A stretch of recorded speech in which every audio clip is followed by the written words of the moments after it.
নমস্কার। আজকে আমাদের এপিসোডে আমরা আমাদের মধ্যে পেয়েছি হিঙ্গলগঞ্জ বিধানসভা কেন্দ্রের জাতীয় কংগ্রেস মনোনীত প্রার্থী বিশ্বজিৎ রায়। তিনি আজ সারা দিন বিভিন্ন জায়গায় তার কর্মসূচি সেরেছেন, জনসংযোগ সেরেছেন। এই মুহূর্তে হাসনাবাদ মনোবিবি সেতু তার ঠিক তলায় আমরা বসে রয়েছি একটি চায়ের দোকানে। আপনারা দেখতেই পাচ্ছেন চায়ের কাপ হাতে, তার সঙ্গে আমরা কিছু কথা বলবো। দাদা, ভোট একেবারেই দোরগোড়ায়, আর মাত্র হাতে গোনা কয়েকটা দিন। সারাদিন আপনাদের আশা কর্মসূচি, কেমন সাড়া পাচ্ছেন এই শেষ মুহূর্তের প্রচারে এসে?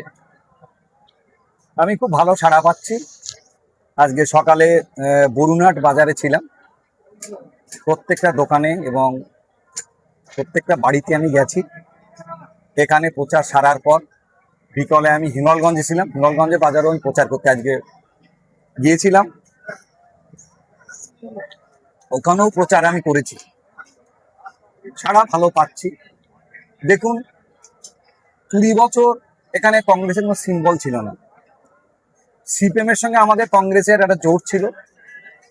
আমাদের এবার উপরের নির্দেশ, আমাদের প্রদেশ কংগ্রেসের নির্দেশ, এবার আমরা একাই লড়বো হাত চিহ্নে। এবং সেই হিসাবে আমাদের আউট অফ 294 সিটে ওয়েস্ট বেঙ্গলে 294 আমরা কংগ্রেস ক্যান্ডিডেট দিয়েছি। এই হিঙ্গলগঞ্জ একটা কলকাতা শহর থেকে এত দূরে একটা বিধানসভা কেন্দ্র, বিস্তীর্ণ এলাকা জুড়ে, প্রত্যন্ত সুন্দরবন এলাকা, এখানে জয়ের ব্যাপারে কতটা আশাবাদী? দেখুন, জয়ের ব্যাপারে আমি নিশ্চিত।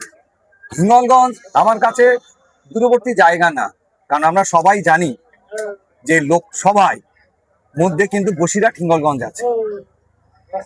সেই হিসাবে হিঙ্গলগঞ্জ আমার বসিরহাটেরই সমতুল্য। আর জয়ের ব্যাপারে আপনি আশাবাদী, কিন্তু এই হিঙ্গলগঞ্জে বারবার কিন্তু হিঙ্গলগঞ্জের যোগাযোগ ব্যবস্থা, হিঙ্গলগঞ্জের পানীয় জল, এই সমস্ত ক্ষেত্র নিয়ে মানুষের কিন্তু একটা ক্ষোভ রয়েছেই। আপনি যদি এই বিধানসভা কেন্দ্র থেকে জয়যুক্ত হন, কি কি পরিকল্পনা রয়েছে আপনার? দেখুন, এখানে হিঙ্গলগঞ্জে প্রচার করে আমি বেশ কিছুটা বিষয় আমি লক্ষ্য করেছি। তার মধ্যে এখানে পরিশ্রুত জলের কিন্তু খুব সমস্যা। আমি যদি বিধানসভায় যেতে পারি, আমি নিশ্চয়ই জলের প্রকল্পটা আমি আগে দেখব। তারপরে যেমন আমি দেখছি হিঙ্গলগঞ্জ এটা বন্যা প্রবণ এলাকা, এখানে প্রায়ই বন্যা হয়। বন্যার জল ঢুকে এখানকার মানুষরা, অধিকাংশ মানুষ, তারা চাষবাস করে জীবিকা নির্বাহ করে এবং তাদের জমিও নষ্ট হয়ে যায়, ঘরবাড়ি ভেঙে যায়। সেই জন্য আমি চেষ্টা করব কোনো ভালো কংক্রিট বাঁধ, যে বাঁধ থাকলে সহজে বন্যায় ভাঙনটা না হয়, সেই বাঁধের আমি ব্যবস্থা করব। আর একটা জিনিস দেখলাম আমি হিঙ্গলগঞ্জে, এখানে যোগাযোগ ব্যবস্থার একটু সমস্যা আছে। কারণ দেখুন, মানুষের অর্থনীতি ঠিক রাখতে গেলে ব্যবসা বাণিজ্যগুলো সবই দরকার। সেই হিসাবে হিঙ্গলগঞ্জের সঙ্গে দুলদুলির ওই পার একটা ব্রিজ হলে ভালো হয়। আর আমরা সবাই জানি, বা আপনারাও জানেন, যে আমাদের রেল লাইন হাসনাবাদ পর্যন্ত এসছে। ওই রেল লাইনের যে যোগাযোগ আমরা হিঙ্গলগঞ্জের সঙ্গে করতে পারি, তাহলে আমাদের হিঙ্গলগঞ্জে অনেক উপকার হবে। এইসব চিন্তা ভাবনা আমার মাথায় আছে। যদি কিনা আমাকে জনগণ দোয়া আশীর্বাদ আমাকে করে, আমি যদি বিধানসভায় যেতে পারি, আমি অবশ্যই এগুলো দেখব। একদিকে বিজেপি প্রার্থী রেখা পাত্র, অপরদিকে তৃণমূল কংগ্রেসের স্থানীয় প্রার্থী আনন্দ সরকার, কিভাবে দেখছেন? মূল প্রতিপক্ষ কে? দেখুন, এখন আমার মনে হয় মূল প্রতিপক্ষ আমি।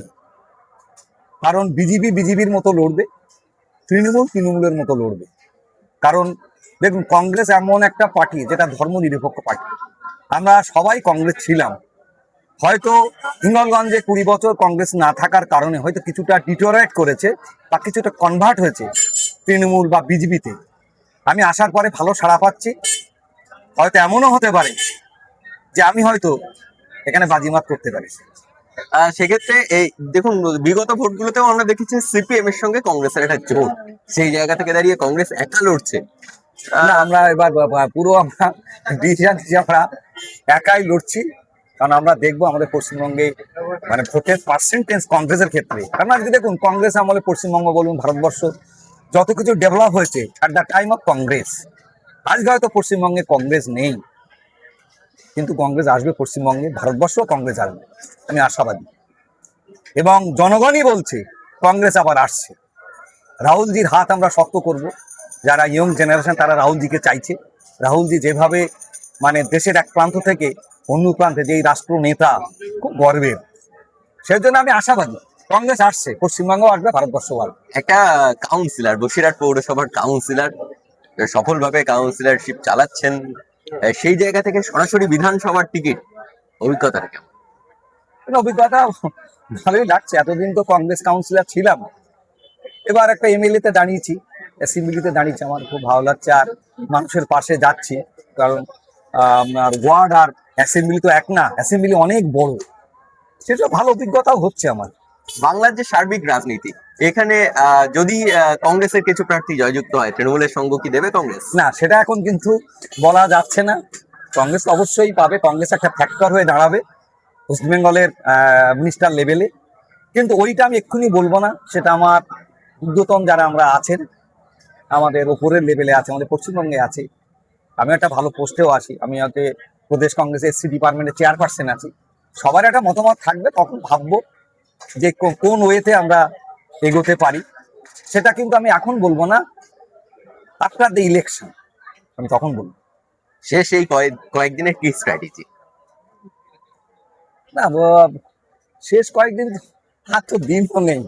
আমরা তো মনে হয় 27 তারিখ পর্যন্ত মনে হয় আমরা প্রচার করতে পারবো। আমার এখন কিছু জায়গায় বাকি আছে।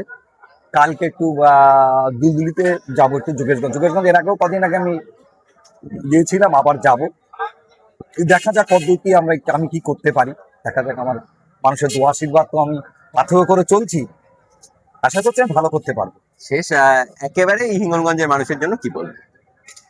সিঙ্গলগঞ্জের মানুষের জন্য বলবো যে আপনারা হিঙ্গলগঞ্জবাসী যারা আছেন, আমাকে দোয়া করুন, আমাকে আশীর্বাদ করুন, ঘরের ছেলে হিসেবে মেনে নিন, আমাকে আমাকে ভোট দিন কংগ্রেস চিহ্নে, যাতে আমি আপনাদের সঙ্গে থাকতে পারি, এই আশা রাখবো।